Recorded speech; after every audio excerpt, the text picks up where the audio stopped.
Well, hello, and welcome to another fun-filled, well, that's to be determined, episode of The Movie Men Podcast. The Movie Men Podcast. Yeah. God, episode 70. Holy hand grenade. Holy Hannah Montana. Holy. You know what phrase makes me uncomfortable? When they're talking about a piano player and they say tickling the keys. Oh, yeah, I tickle the keys. It just sounds sexual. And all sexual things don't make me uncomfortable, just sexual things that involve pianos. Weird. You know. It's kind of, yeah. Okay. Brass foot pedals and stuff. Ugh. So, anyways.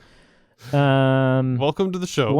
Once upon a time, there was a womanizer named Sean Connery. Oh, yeah. And they were like, hey, we've got a womanizer role. You want to come play him? And he's like, let me check my calendar. That was bad. That was not my best Sean Connery. And he was you know what he said? He's like, you know what? I can't be in the film per se. Like, I can't make shooting, but you could just put a GoPro on me and we'll just use that footage. You could just watch me pressure women into having sex and then, green screen in some gunshots. And I think we'll have a film. So for those who are joining us, we are continuing our series of reviewing all the James Bond films. Welcome to the show. We are on episode number 6, You Only Live Twice. Episode number 6? Yes. Of James Sheesh. Bond. James Bond. Unbelievable. Yeah. It's unbelievable. You know what I was thinking for this? I wasn't, because Okay. This telepathy is not okay. I was hoping you. If they make, remakes happen in Hollywood all the time. Get out. If they made a remake of this for the James Bond opening song montage, I feel You'll only like live twice again. No, I feel like if they remade You musical. Only Live Twice, Drake would have to do the song, and it would just be like Yolt, like You Only Live Twice instead of YOLO. I feel like that would have to be. I don't get that reference. I don't listen to that kind of music, so I don't. Okay. Sorry. All right. I'm like a British punk rock and American bluegrass and electron. I'm being serious. Like Mumford and Sons. Oh, okay. Sex Pistols, The Clash. Yep. And then like the bluegrass part, I wasn't sure if you were serious. And then like progressive house music. Yeah. Yeah, I don't Drake Would you modern... consider Mumford and Sons bluegrass? I would consider. Well, I mean, they've got banjos and like wash drum basses and shit like that. I think they're earlier. I think the further back you go, the more acceptable it would be to call them bluegrass. I guess. Yeah. Right now they've got like electric guitars and big city ticket items, right? So like, Yeah. Yeah. Anyway, hello and welcome. Let's get into the episode You Only Live Twice. Yes, let's do it. Something I'm very concerned about in this film is at one point somebody hands 007 a drink that I could only assume is a martini. And the guy's like, it's stirred, not shaken. Did I get that right? And he's like, yes, it's wonderful, thanks. What and I'm was thinking that? like, yeah. Isn't that backwards? Yeah. It's the wrong learn your own drink, pal. Like, considering your kind of MO, I feel like you would have not only said it's wrong, but you would have like thrown it at someone's face and been like, try again, fool. Yeah. Yeah. Get it right. Get it right. I'm gonna hold off the trivia to the end. Okay, I wanna get your thoughts on it, and then we'll. That's where I like my trivia. So it's right at the end. I don't know what that means. Let's get into it. Yeah, let's do it. Mm. So we've got a ranking system. I mean, if you okay, I would explain the ranking system to you. Sure.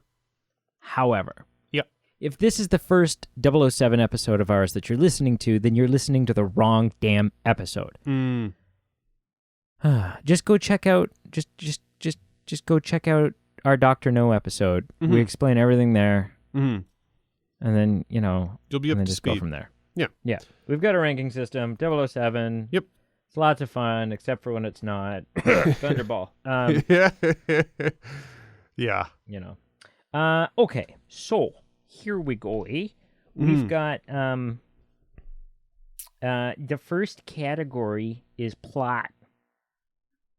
I gave this hang on, my spreadsheet, it's showing up as an I. I gave plot the letter I. No, I gave plot a 7. Oh wow. Okay. Yeah. I thought this was like, it was different enough from the other things, right? It's like, okay, Spectre, so we're back to having Spectre involved. Sure.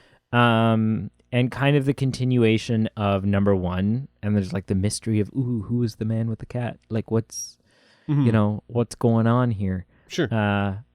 My Canadian accent was coming in there again. What's going on here, eh? Oh, you're watching the game, huh? No.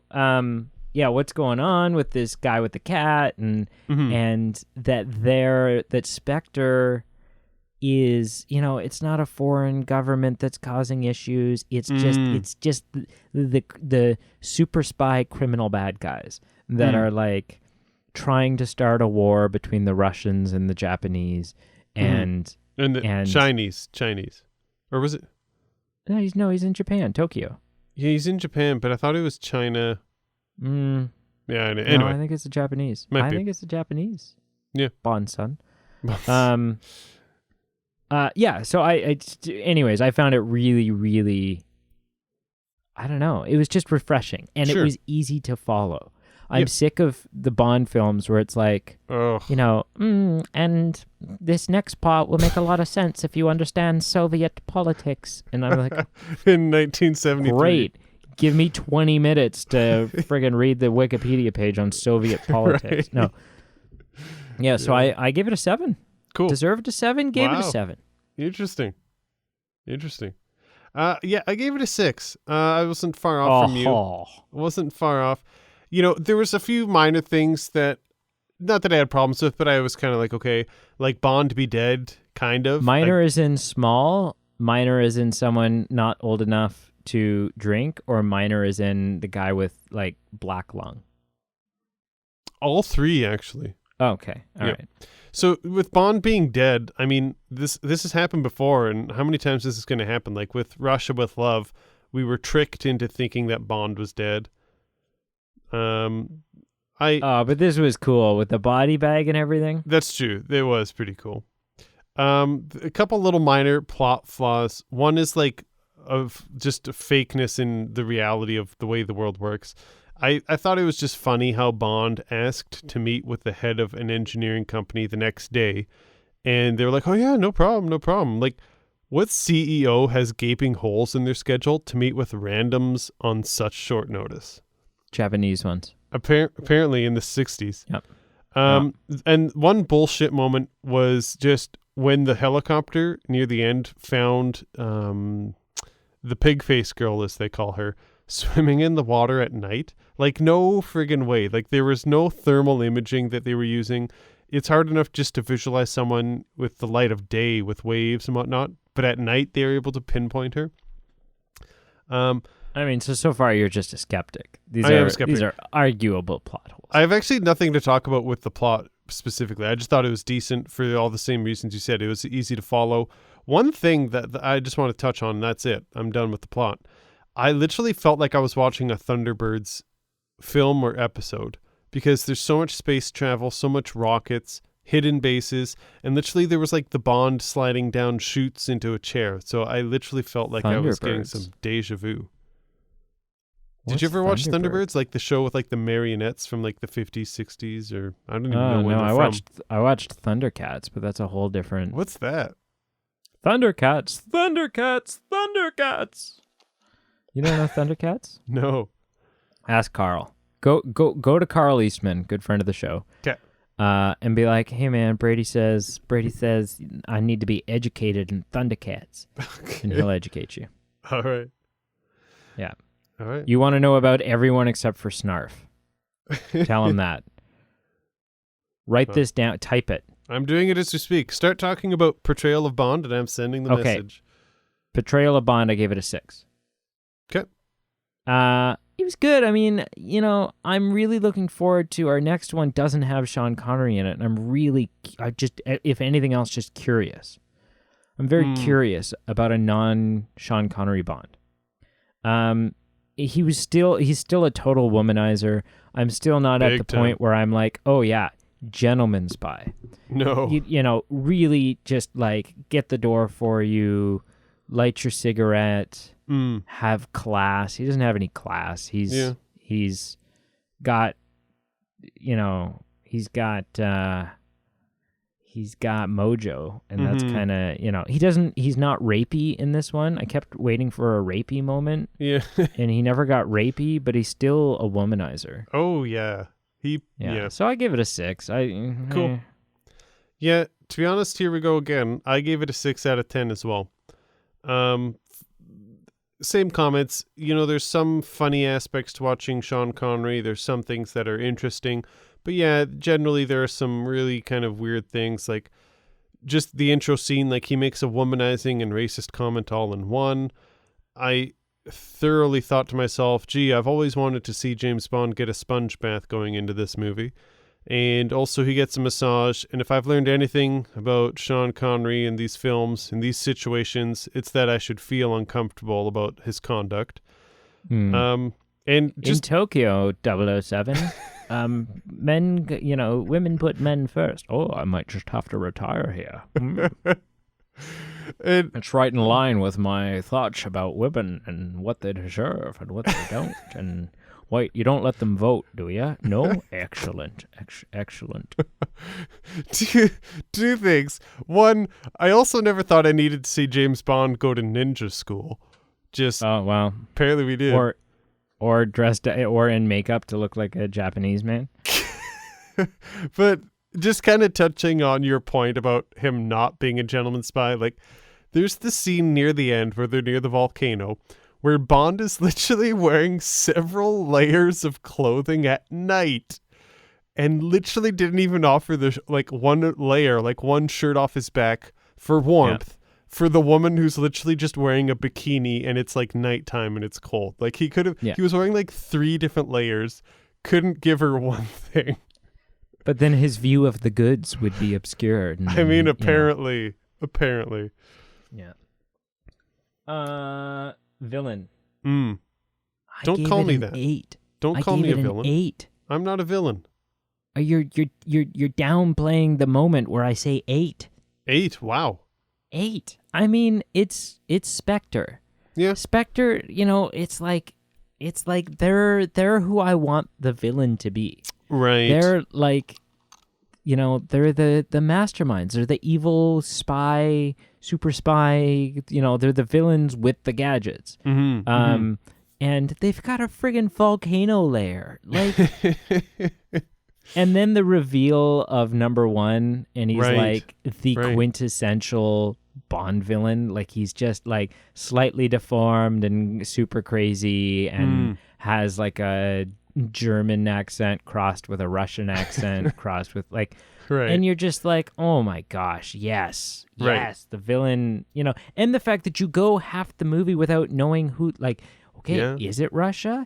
Is it like, who is this? The mystery of who is this crazy like rocket swallowing spaceship thing? Who is this? What are they after? Cool. I gave villain, we parted a little bit on this. I gave it a 5 out of 10, so I'm a little neutral on it. It wasn't bad. I just didn't think it was as good as you said. And, it was cool as far as what the film did. It was fun bouncing around back and forth because at first you're like, oh, it's not Spectre, it's a certain country. And at times it's like, oh, this is going to be the classic USSR is the zeitgeist villain. And then obviously that wasn't the case. It was Spectre. And we see at times Spectre's might shown, like when he feeds Agent 11 to a piranha. Like, that was some crazy stuff. Like, rest in peace. Yeah. But My piranhas will strip a man from his meat from his bone in literally 30 seconds. Let me show you this neat trick here, kids. What is that, Mr. Snugglepuss? Oh, you would like some food? I will be right back while I get some food for Mr. Snugglepuss. But yeah, ultimately, we do finally meet the head of Spectre. For some reason, and I can't put my finger on it, maybe I just need to let it breathe a bit more. I think I was just a little underwhelmed. Maybe it's just the fact that the mystery of it is more fun. So when we've seen him, but not actually seen him in the past, it just creates this mystery. And maybe just the mystery is greater than anything that our imaginations can play up to. Maybe it's just a bit of that. But I can see that. Voldemort scared me more when he was this unknown entity that could be lurking around any corner and was trying to come back, but we didn't know how. But we didn't know how. Yeah. So I don't. The reason I gave Villain 5 and not higher, it's not anything that the film did wrong. It's just, I guess, the realities of my reflections on or my interpretation of it. Cool. Next section. Gadgets. I gave this a 7. Whoa. Yeah, I mean... Wow. Q shows up and brings him a friggin' helicopter. Yeah. He brings him a helicopter in briefcases. So that was cool. Yeah. He gets shot out of a torpedo. Right. He becomes the gadget himself. He's shot out of a torpedo... I don't even know what you would call it. Canister thing. Chamber. And so that's cool. But ultimately what did it for me was the rocket that comes out of the cigarette. Oh, sure. Yeah. To me, I was like, yep, that's 007. He's got like he's got this big, it's albeit clunky, but he's got like a safe cracking device. And and he's got a damn suction cup suit. Oh, yeah. To me, this was the most satisfied I've been with gadgets. Wow. So far. Oh, wow. Yeah. So, beat the hell out of anything that we'd even seen with the Aston Martin. Yeah, that's true. Some of the stuff we've seen thus far has been pretty painful. For some reason, I just wasn't drinking the Kool-Aid. So again, I veered away from you. I gave it a 2 out of 10. Wow. Yeah. And wow, that's huge. There's no way we're going to have the same score on this one. I don't think so. But, there were just some scenes where I just was not blown away, and they just kind of left that taste in my mouth. And I think that's what gave me the desire to give the score I did. Just when the CEO had an X-ray, and that's how he was kind of peeping on James Bond, what was in his pocket. I was like, that's cool, I guess. I mean... Great. Oh, yeah. I really drank the Kool-Aid. And conceptually, the helicopter scene was cool, but the Lil Nelly gadget and an intro sequence and the painful, I just found the whole helicopter fight scene, just the whole Lil Nelly thing, I didn't like. And oh, I loved it. Yeah. I loved it. Tell him to send little Nelly and that she should be accompanied by her father, which is cute. And I'm like, oh, man. And this is just a practical joke or a very practical making fun of thing here. But when the Japanese head of Secret Service was saying, I've got a private train that drives me where I need to go. I'm like, you know what? You're the cause of global warming. Like, how incredibly inefficient to create this just for you to go back and forth. Like, get over yourself. How are those weeds? What? I feel like you're just combing for weeds here. You're just like... I do have good... I've got some good things to say coming up. We'll get there. Fights in action. I also gave this a 7. Okay. I did like the dogfight, the helicopter dogfight. We see him fight... Like, we get samurai sword fighting. Right. Yep. We've got ninjas. We've got explosions. We've got... Yeah, I don't know. I was just, I was just on board. Mm-hmm. I was, I think I was just so enthralled that anything they threw at me, fighting and action-wise, I was eating it up. Right. I didn't massacre this. I just didn't give it a great score. I gave it a 4 out of 10. I think, so what I think, the reason I gave it a lower score, it's a 1960s action film, and you get what comes with that, and it's, to me, at times not very great. The Ninja Assassins was different, for sure. There was one scene that I thought was actually pretty cool, and if it had just been executed a bit better, I really would have helped improve the scene and my score.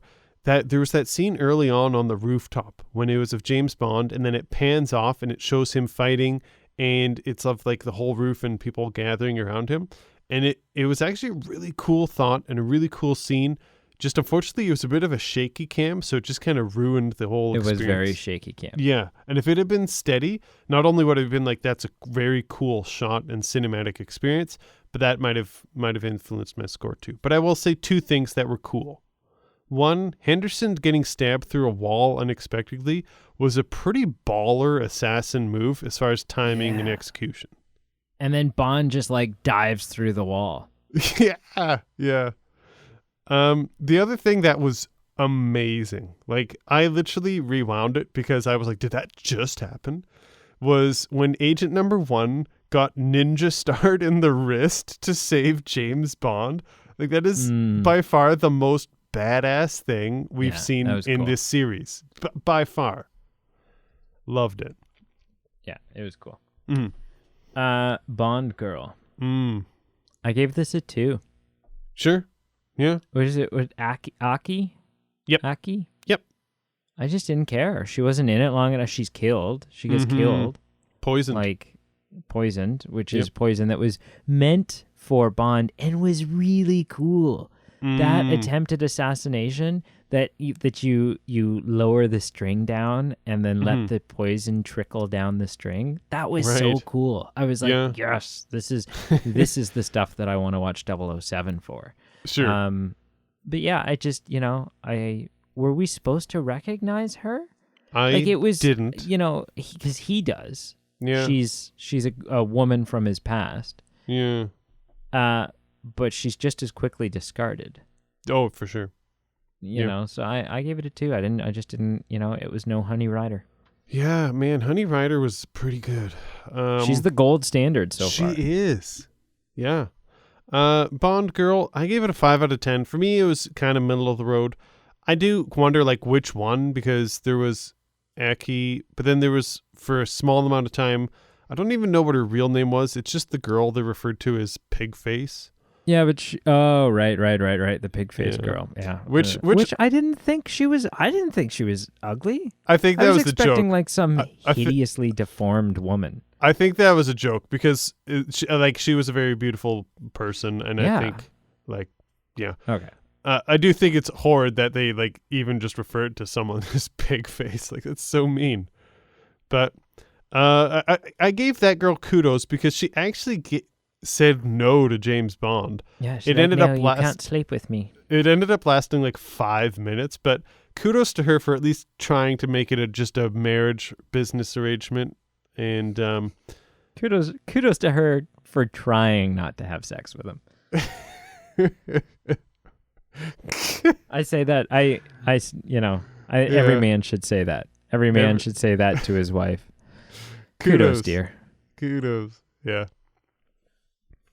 Supporting characters. I gave it a 6. Okay. Yeah. Henderson was cool. I'm always happy when Q shows up. Always. Sure. Please, 007. I'm a little bit trifled from my journey. Yeah. We've made a couple of improvements since you used it last, 007. Please try to bring it back in one piece. Right. He hasn't said that yet, but I really want to hear him say, please try to bring this one back in one piece. Right. I'm really excited for that. And Tiger was cool. I like Tiger. I think I just wasn't drinking the Kool-Aid. I literally gave it a 1 out of 10. Get the Kool-Aid in you, man. Kool-Aid. Yeah. Jammers. Q says hi, but it wasn't my most it wasn't my favorite Q interaction that we've had so far. I like Q when he's at MI6 by far. I prefer him when he's in the lab. Yep. And I just wasn't really feeling it. Felix Slider wasn't there. There were some other supporting characters, but Felix does nothing for me. Nothing. I don't care about Felix at all. Like, I don't even recognize him. He shows up, and then I'm not even aware that it's him until someone says, "Hello, Felix." That's because it's a different actor now. Is it? All right. See, I didn't even know that.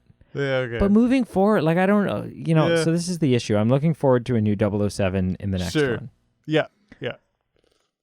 But, I mean, I guess this is the end. Actually, no, I've decided. Moving forward, doesn't matter. Yep. Doesn't matter whether it's Pierce Brosnan or Roger Moore or whatever. The Sean Connery accent is staying.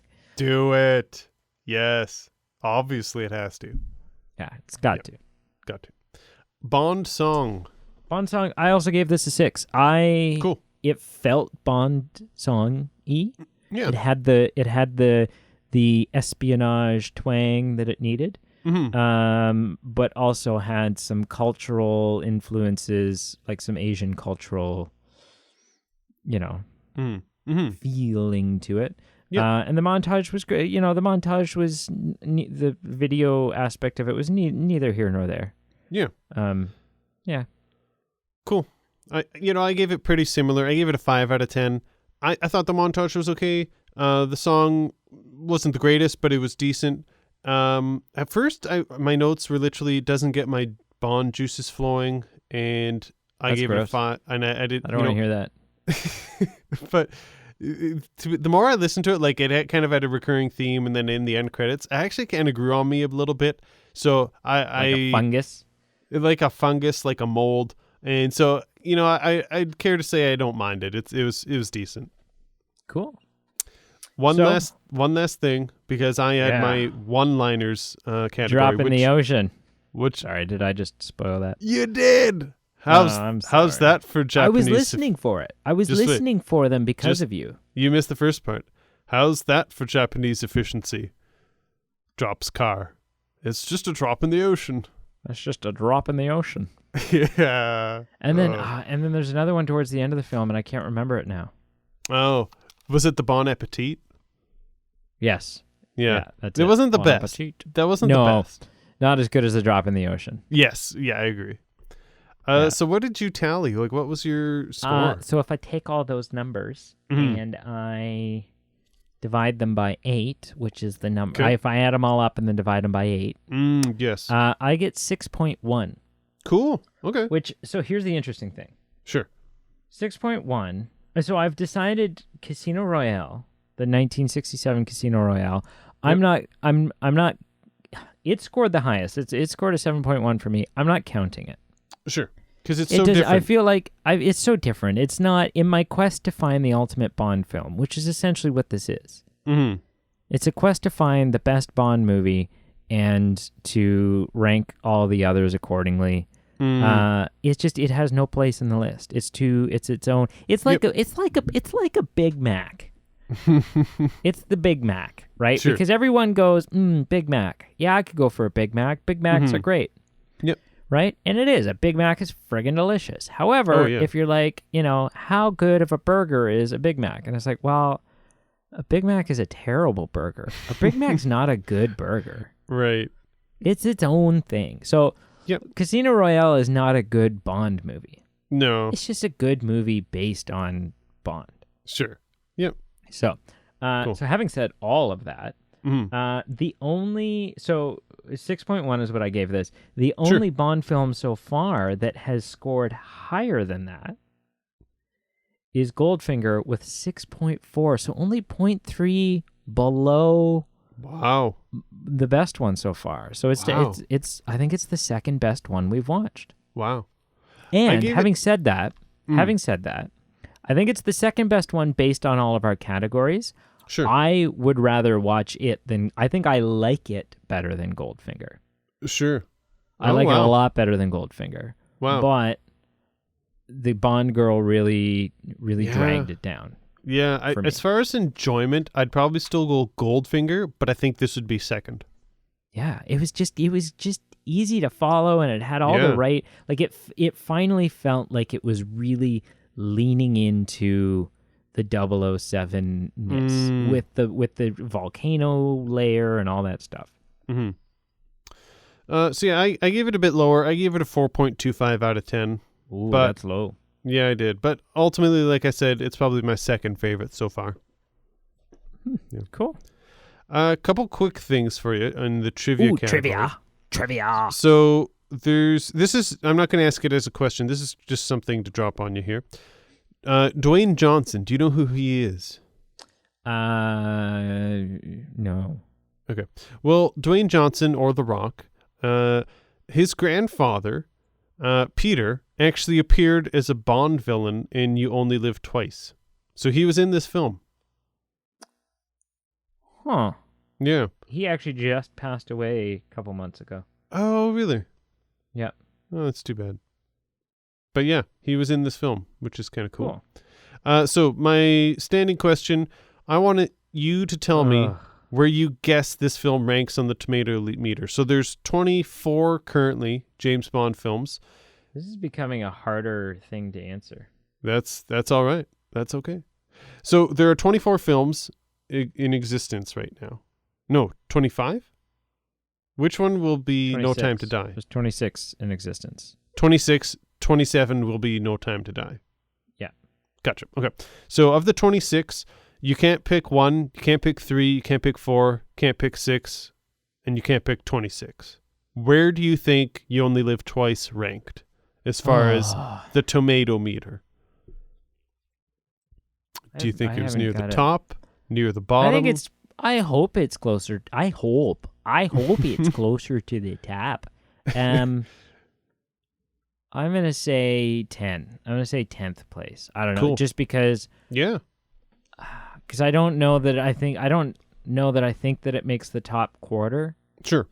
But I also don't think it deserves to be in the bottom half. Sure. Fair enough. So I'm going to say 10. Cool. So number 1 is Goldfinger.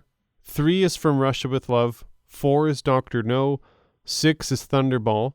11 is You Only Live Twice at 73%. Oh, I'm so close. That was so close. And then 26 is the 1967 Casino Royale at 26%. Yeah, which again, doesn't belong on the list. It doesn't belong on the list because it is different. Yeah. Cool. Well, as Drake once said, you only live twice. Did he say that? I didn't. No, he said you only live once. YOLO. Oh. You never heard YOLO? No. I mean, I know the saying, but I knew it before him. Okay. He didn't come up with the saying, did he? Well, I think he did. He came up with He came up with water. No. He invented oxygen. Whoa! Yeah. Wait. Yeah. Wait. Yes. Did Drake? Oh, I'm not saying he invented it. I'm just saying he's referenced YOLO. Popularized the term YOLO, an acronym for in 2011. But I mean, we were using YOLO before then, weren't we? Were we? YOLO has since become the kind of slang word that transcends the trappings of its origins, largely thanks to fantastic. But what are its Thanks for listening. Thanks for listening, everyone. Origin. Thank you for listening, everyone. Please follow, subscribe on all our media outlets. Check out below the links and check out our link for our Patreon page. If you feel so inclined, you can support us and help us pay the bills, improve the show. And thanks for listening. 1993 is the earliest. No, that's not right. That's something. Yeah, no, yes. Right. 1993 is the earliest recorded use of YOLO. Well, I'm older than YOLO. We are older than YOLO.